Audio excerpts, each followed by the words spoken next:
گھر کے اندر زندگی گزارنے کا طریقہ کیا ہونا چاہیے. ہمارے بچے ہیں, ہمارے بیٹے ہیں, ہمارے بھائی ہیں, اگر وہ لوگ کوئی کام نہیں کرتے تو ہمیں تو تادیب کرنی پڑے گی, ہمیں تو تنبیہ کرنی پڑے گی. لیکن ماہرین نفسیات کہتے ہیں ایک ہی بات کو بار بار پیسنے سے جھنجھلاہٹ پیدا ہوتی ہے. اس لیے کسی کی اصلاح کرنے کا سنت طریقہ یہ ہے کہ کبھی بولو کبھی نظر انداز کرو. تھوڑا سا آپ لوگ اس طرف سائٹ میں دب جائیں اور آنے والوں کو جگہ دے دیں. ایک مرتبہ تھوڑا سا اور جتنا کھسک سکتے ہیں آ جائیں, قریب آ جائیں, ادھر تھوڑا آ جائیں قریب. وسلم صلاۃ و سلام علیک یا رسول اللہ صلی اللہ تعالی علیہ وسلم. بچوں کی بھی اصلاح کریں تو ان کے عزت نفس کا خیال کریں. ہم لوگوں کے یہاں بچوں کی اصلاح کا بھی طریقہ بڑا خطرناک ہوتا ہے. کبھی مارے بھی, کبھی غصہ بھی کریں, لیکن کبھی نظر انداز بھی کریں. بار بار بچوں پہ غصہ کرنے کی وجہ سے بچوں کو یوں محسوس ہوتا ہے کہ ہمارا تو کوئی ہے ہی نہیں. جب وہ اپنے آپ کو تنہا محسوس کرتے ہیں تو پھر ان کے قدم کبھی خودکشی کی طرف بڑھ سکتے ہیں. اصلاح کرنے کا انداز کیا ہونا چاہیے؟ دیکھو, آخر آپ کا بچہ کتنی بڑی غلطی کرے گا تو آپ کیا سزا دو گے؟ آپ کا بچہ کتنی بڑی غلطی کرے گا لیکن وہ مسجد میں آ کے پیشاب تو نہیں کرے گا. آپ دیکھیں اللہ کے رسول صلی اللہ علیہ وسلم کے دور میں ایک شخص نے مسجد کے اندر پیشاب کرنا شروع کیا. لوگ آستینیں چڑھا کر اس کو مارنے کے لیے دوڑے. آقا نے فرمایا رکو, ٹھہرو, نہ مارو. روک دیا گیا. اس کے بعد اللہ کے حبیب صلی اللہ علیہ وسلم نے اسے پیشاب کرنے دیا اور پھر فرمایا کہ مسجد دھو ڈالو, اور اس کو پکڑ کے فرمایا او اللہ کے بندے, یہ مسجد ہے, یہ پیشاب کرنے کی جگہ نہیں ہے. یہ فرما کر کے اس کو رخصت کیا. آپ غور فرمائیں, اصلاح کا انداز ماں باپ کے پاس انتہائی اچھے الفاظ کے ساتھ ہونا چاہیے. جیسے آپ دیکھیں جو تربیت کرنے والا ہے اگر اس کی زبان میں چاشنی اور شیرنی نہیں ہے, ایک وقت آتا ہے کہ جیسے ہی بچے جوانی کی دہلیز پہ قدم رکھتے ہیں ماں باپ سے ان کا ڈسٹینس بڑھ جاتا ہے, ان کا فاصلہ بڑھ جاتا ہے. کیوں؟ اس لیے کہ اب وہ جوانی کی دہلیز پہ قدم رکھ چکے ہیں اور ہم بات بات میں ان کو ڈانٹتے ہیں, بات بات میں ان کو ٹارچر کرتے ہیں. اگر یہی صورتحال رہی تو پھر ماں باپ سے اولاد نفرت کرنا شروع کر دیتی ہے اور اولاد ماں باپ سے دور ہونے لگتی ہے اور یوں لگتا ہے کہ ان کا کام ہی ڈانٹنا ہے, یہاں سے تو کبھی پیار نہیں ملا. پھر جب وہ گھر میں قدم رکھتے ہیں تو ذہنی طور پر یوں تیار ہو کر کے آتے ہیں کہ جا کر بڑی بی کی یا بڑے میاں کی تو ڈانٹ ہی سننا ہے. اس طرح کے حالات جو ہے وہ گھروں کے اندر نفرت کے بیج بوتے ہیں اور نتیجہ یہ ہوتا ہے کہ گھر جہنم قطع بن جاتا ہے. آئیے اللہ کے حبیب صلی اللہ علیہ وسلم کا انداز کیا تھا. حضرت انس ابن مالک کہتے ہیں میرا بچپنا تھا, میں بچپنے سے حضور کی خدمت میں رہا اور آقا کے وصال تک رہا, لیکن میں نے دیکھا آقا نے کبھی اپنی ذات کے لیے نہ اپنی بیویوں کو ڈانٹا نہ اپنے خادم کو ڈانٹا. حضور نے کبھی کسی کو نہیں ڈانٹا اور اصلاح کرنے کا انداز بھی کتنا حسین تھا. فرماتے ہیں میرا بچپنا تھا, میں انگور لے کر کے, میری امی نے کہا بیٹے جا حضور کو انگور لے جا کر کے پیش کر دے, آقا انگور پسند کرتے ہیں. میں انگور لے کر کے گھر سے نکلا, کیونکہ بچوں کی عادت ہوتی ہے اگر ان کے ہاتھ میں کھانے کی چیز دے دی جائے تو بچے کھاتے کھاتے جاتے ہیں, یہ ان کی عادت ہے. حتیٰ کہ نمک بھی اگر بچوں سے آپ منگوائیں تو وہ رستے سے آتے آتے, پہلے اب تو پیکنگ میں آتا ہے نمک, پہلے بچپنے میں بچے, ہمارے بچپنے میں خود اگر نمک چھٹا لانے کے لیے گئے تو راستے سے آتے آتے بچے نمک چاٹتے ہوئے آتے تھے. کھلا ہوا نمک ہے, وہ بچے نمک بھی چاٹتے ہوئے آتے ہیں. جو چیز آپ ان کو دیں گے وہ کھاتے ہوئے لے جائیں گے, یہ بچوں کی فطرت ہے. انس ابن مالک کہتے ہیں چونکہ فطرت مکے کے بچے کی بھی وہی فطرت, مدینہ طیبہ کے بچے کی بھی وہی فطرت, مالیگاؤں کے بچے کی بھی وہی فطرت. فطرت سارے انسانوں کی یکساں ہے اور اللہ نے انسان کو فطرت پر پیدا کیا ہے. انس ابن مالک نے ایک انگور منہ میں ڈالا, لذت آئی, دوسرا ڈالا, تیسرا منترا ڈالا اور چلتے رہے اپنی دھن میں. بچوں کو تو دور اندیشی ہوتی بھی نہیں, بچوں کو تو خیال دور کا ہوتا بھی نہیں. کھاتے رہے یہاں تک کہ بارگاہ رسالت میں پہنچنے تک سارے انگور ختم کر ڈالے اور لے جا کر کے کہا حضور میری امی نے انگور دیے ہیں. تو آقا نے انگور کو دیکھا کہ وہاں تو انگور ہے ہی نہیں بلکہ وہ انگور کی ڈنکالیاں موجود ہے. حضور نے فرمایا او دو کان والے, یہ تنبیہ کا انداز. سوچو حضرت انس ابن مالک اپنے بڑھاپے میں یہ بیان کرتے ہوئے مسکرا دیتے تھے کہ حضور نے مجھ سے کہا تھا او دو کان والے. میرے پیارے آقا صلی اللہ علیہ وسلم کے پیارے دیوانوں, ماں باپ کا اولاد کو پیار دینا بہت ضروری ہے. ہم اپنی اولاد کو پیار نہ دیں گے تو کون پیار دے گا؟ لیکن اب پیار دینے کا یہ مطلب نہیں ہے کہ آپ ان کو گناہوں کے آلات لا کر کے دے دیں. پیار دینے کا یہ مطلب نہیں ہے کہ آپ ان کو محبت میں بگاڑ دیں. پیار دینے کا یہ مطلب نہیں ہے کہ اب وہ جو ناجائز مطالبات کرے وہ سارے ناجائز مطالبات آپ پورے کریں.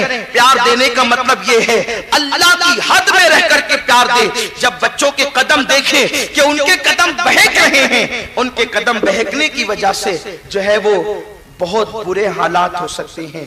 میں اس لیے ہم نے آج عورتوں کو بالخصوص آنے کے لیے منع کیا کہ اکثر جو خودکشی کی واردات ہوتی ہے اس میں ایک بڑا رول کس چیز کا ہے.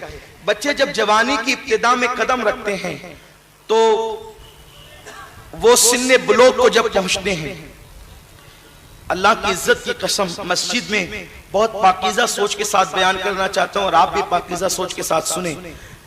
حالات اور وقت مجبور کرتے ہیں, آدمی مجبور ہوتا ہے اصلاح کے لیے تبھی بولتے ہیں ورنہ بولنے کا شوق نہیں. اللہ گواہ ہے کہ ہم نجی محفلوں میں بھی ان گفتگو کو پسند نہیں کرتے, لیکن چونکہ حالات پیش کرنا چاہتا ہوں. تو ابتدائی جوانی میں جب بچے قدم رکھتے ہیں تو وہ فلمیں دیکھتے ہیں, اور اب تو پہلے تو فلم دیکھتے تھے بچے تو حال یہ تھا کہ جو فلم ہوتی تھی وہی دیکھنا پڑتی تھی. اس میں برے مناظر بھی ہوتے تھے اور گندے بھی ہوتے تھے اور کچھ کھیت کھلیان اور کچھ قدرتی مناظر بھی ہوتے تھے. لیکن اب انٹرنیٹ کی نحوست یہ ہے کہ وہ جو چاہیں گے وہ دکھے گا. پہلے جو وہ دکھاتے تھے لوگ دیکھتے تھے, اب نوجوان جو چاہیں گے وہ دکھے گا. جوانی ہے, ابتدائی جوانی ہے, شادی نہیں ہوئی ہے, اب وہ گندے مناظر دیکھ رہے ہیں تو ان کے اندر ایک ہیجان پیدا ہوتا ہے, ان کے اندر شہوت ابھرتی ہے. نتیجہ یہ ہوتا ہے کہ وہ بچے یا تو بدفعلی کا شکار ہوتے ہیں ایک, اور اگر بہت شریف گھرانے کے بچے ہیں جن کو یوں ڈر لگتا ہے کہ میرے ابا کو پتا چلے گا تو کیا ہوگا, میری ماں کو پتا چلے گا تو کیا ہوگا, میرے بھائیوں کو پتا چلے گا تو کیا ہوگا, تو وہ بچے مشت زنی کا شکار ہوتے ہیں جس کو آپ اور ہم انگلش کے اندر ہینڈ پریکٹس کہتے ہیں, اس کا شکار ہوتے ہیں. اور اس کا حال یہ ہے کہ حکیم اور اطباء کہتے ہیں کہ بندہ اگر اس میں مصروف ہو جائے تو اس کو اپنی بیوی کے ساتھ زندگی گزارنے میں جتنا لطف نہیں آتا اس میں اس کو اتنا لطف آتا ہے. پھر کیا ہوتا ہے کہ دھیرے دھیرے بندہ اس چیز کا عادی ہوتا ہے, اور جب اس چیز کا عادی ہوتا ہے تو ایک وقت آتا ہے جیسے یوں سمجھے کہ ٹانکی کا آپ نے نل کھول دیا اور نیچے بالٹی نہیں ہے تو نل کا پانی بہتا رہے گا بہتا رہے گا بہتا رہے گا. ایک وقت آئے گا کہ ٹانکی خالی ہو جائے گی, پھر بھی اگر آپ اس میں سے کچھ نکالنا چاہیں تو جو تلچھٹ ہے وہ بھی نکل آئے گی, ساتھ میں پانی تو نہیں ہوگا, تلچھٹ بھی نکل آئے گی. حیا کے پردے میں ایسے ہی جو نعمت اللہ نے رکھی ہے, جو جس کو پھر کبھی استعمال میں آنا ہے, جس کو اللہ تبارک و تعالیٰ نے بینک بیلنس کے طور پر انسان کے اندر جمع کیا ہے, اور جو خون کے سینکڑوں قطرات مل کر کے پھر ایک قطرہ اس چیز کا بنتا ہے, وہ اتنا قیمتی سرمایہ ہے. اس سے قوت حافظہ کا تعلق ہے, اس سے دل کا تعلق ہے, اس سے آنکھوں کا تعلق ہے, اس سے اعضائے رئیسہ کا تعلق ہے. وہ نکلتے نکلتے اب چونکہ وہ خزانہ ختم ہو جاتا ہے تو پھر اس راستے سے خون نکلنے لگتا ہے. پھر بچے پر تھکان, نیم پاگل پن کا, اور پھر وہ شادی کی عمر کو آتے آتے وہ اپنی مردانہ طاقت کھو دیتا ہے. اب وہ شادی کی عمر کو آتے آتے اپنی مردانہ طاقت کھو دیا. اب گھر میں بات ہوتی ہے کہ ہم بہو ڈھونڈنے کے لیے جا رہے ہیں, وہ تو پہلے کہتا ہے نہیں مجھے شادی نہیں کرنا ہے. پوچھو کیوں؟ کہا ابھی 2 سال بعد کریں گے, پھر کبھی 5 سال بعد کریں گے, پھر کبھی اپنے پیروں پہ کھڑے ہو جائیں گے تب کریں گے, پھر گھر بنائیں گے تب کریں گے. اس طریقے کے وہ نوجوان بہانے بناتا ہے اور پھر ایک وقت آتا ہے وہ اپنے پیروں پہ کھڑا بھی ہو جائے, مکان بن بھی جائے, کیپیبل بھی ہو جائے, پھر بھی وہ شادی کے لیے تیار نہیں ہوتا. کبھی بھابھی کہتی ہے دیکھو آپ کے لیے لڑکی ڈھونڈنے جا رہے ہیں, کبھی بہن کہتی ہے تیرے لیے لڑکی ڈھونڈنے جا رہے ہیں. وہ انکار کرتا ہے اس لیے کہ اب اس نے چھپانے اپنے آپ کو, اور پھر وہ چادروں کے اندر چھپ چھپ کر راتوں کو روتا ہے. اب اس کے لیے ایک راستہ یہ ہوتا ہے یا تو وہ لوگوں کے سامنے اظہار کر دے کہ میں پوری طاقت کھو چکا ہوں, میں شوہر بننے کے قابل نہیں ہوں, اور اگر وہ یہ کہہ دے تو پورے معاشرے کے اندر اس کا باپ, اس کی ماں, اس کا خاندان سب بدنام ہوں گے. اس لیے وہ خودکشی کا راستہ اختیار کرتا ہے. ہم نے الحمدللہ اس پہ بہت اسٹڈی کی ہے کہ خودکشی کن راستوں سے ہوتی ہے. یوں ہی نہیں ہوتی. آپ یہ کہہ دیتے ہیں کہ وہ تو نیند پاگل تھا, آپ یہ کہہ دیتے اس کو ٹینشن تھا, لیکن اس کے پیچھے یہ باتیں بھی ہوتی ہے. جوان جو ہی پھانسیوں پہ نہیں چڑھتے, جوان جو ہی زہر نہیں کھاتے. بہت زیادہ انسان جو ہے حالات کے تحت کچل جاتا ہے, تب کہیں جا کر کے وہ خودکشی کرنے پہ مجبور ہوتا ہے. اس کے لیے بڑے قیامت خیز لمحات ہوتے ہیں, وہ کسی کو کہہ نہیں پاتا. پھر کبھی ایسا بھی ہوتا ہے اگر بازاری حکیم اس کے ہاتھ پر ہتھے چڑھ گیا تو وہ اس سے پیسہ ایٹتے رہتے ہیں, اس کی آنکھوں کی پتلیاں بڑی ہو جاتی ہیں, وہ زندہ ہو کر بھی مردہ ہو جاتا ہے. یہ سارے حالات سے دو چار ہوتا ہے. میرے پیارے آقا صلی اللہ علیہ وسلم کے پیارے دیوانوں, ان حالات سے نپٹنے کے لیے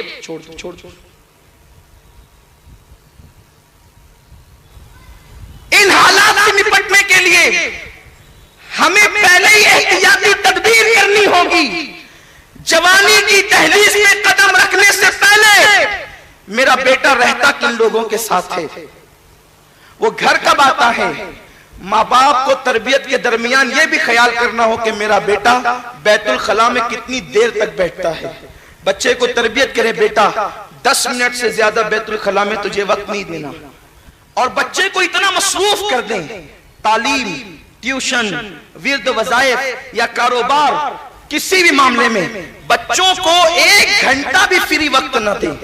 جو ابتدائی جوانی میں پہنچ رہے ہیں ان کو اتنا بیزی کر دیں کہ جب وہ کام سے فرصت پائیں تو ان کو لگے کہ اب سب کچھ ہمارے لیے, اگر شاہی تخت پر بھی بیٹھنے کے لیے کوئی تو ہمیں نہیں بیٹھنا, ہمارے لیے اس وقت سب کچھ بستر ہے. اور بستر پر بھی بالخصوص مالدار اور خوشحال گھرانوں کے لڑکے اس برائی کے اندر زیادہ گرفتار ہوتے ہیں. کوئی کام نہیں ہوتا, عیاشیوں کے سارے سامان ہے, پھر کچھ غلط لڑکے مل جاتے ہیں, غلط صحبتیں مل جاتی ہیں. یہ کوئی چھوٹی موٹی بات نہیں ہے.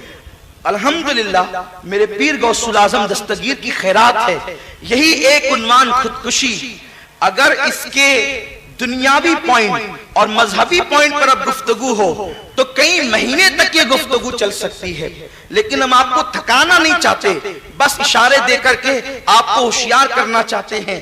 ہماری زندگی تو بہت حد تک گزر گئی یا کامیاب ہو گئی, اب ہمیں آنے والی نسلوں کو بھی دیکھنا ہے کہ یہ خودکشی نہ کرنے پائے, یہ ٹنگنے نہ پائے, یہ زہر پینے نہ پائے, یہ اپنے ہاتھ سے اپنی شہرت کو کاٹنے نہ پائے. تو اس لیے اپنے بچوں کو اتنا مصروف کر دو کہ جب وہ فارغ ہو تو انہیں سیدھا بستر نظر آئے اور اٹھے, پھر کوئی کام ان کے پاس ہو. یہ چیز انتہائی